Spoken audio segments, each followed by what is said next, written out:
What's up, guys, and welcome back to the shop. In today's video we're going to be doing another bearing Damascus knife, but this time we're going to be using 1095 powder steel for it to see if we can see any kind of contrast in between the ball bearing and the steel. Since in the last knife that we did, there was a little bit of I would say almost like a grayish haziness to the edge of the ball bearing, and we'll see how it looks with dark powder this time. We're gonna etch it in coffee, and we're gonna see how it looks. And if you haven't seen the first ball bearing video, I'll put a card up here for you to be able to watch it. And at the end of the video, we're gonna be doing a cut test. And if you watch to the end, be sure to comment down below what I cut and if it cut through or not. And that's about it. Let's get started.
Alright guys, so we have the knife rough forged out.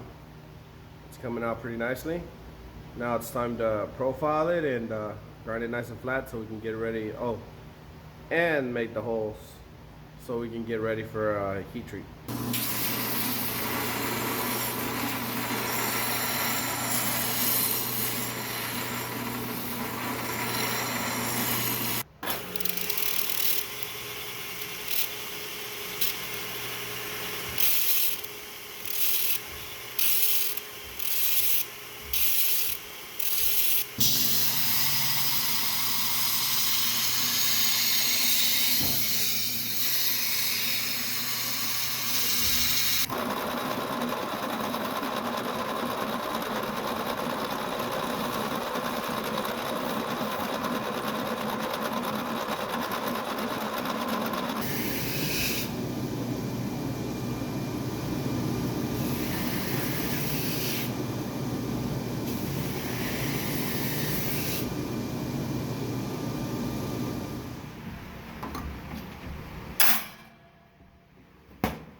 Alright guys, so as you can see, the knife came out pretty sharp.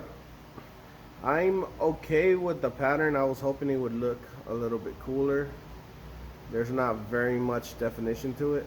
I'm wondering what these white spots are, since it's all dark powder, but those are the spots where I left in the blemishes because I thought it would look cool, but it just gave it like a hazy look to it, wherever I left a little bit of any blemishes in there. But overall, I'm pretty happy with the results. You can distinguish the ball bearing from the pattern. The ball bearing is like a light gray compared to the dark, more blackish of the powder. And the blemishes I left almost like a white looking, like smoky, hazy to it. And it definitely performed well in the cut test. So I hope you liked the video. If you liked the video, be sure to like the video and be sure to comment down below if you watched till the end. And be sure to subscribe if you're not already subscribed. That really helps the channel grow. Alright guys, I'll see you guys in the next one. Peace.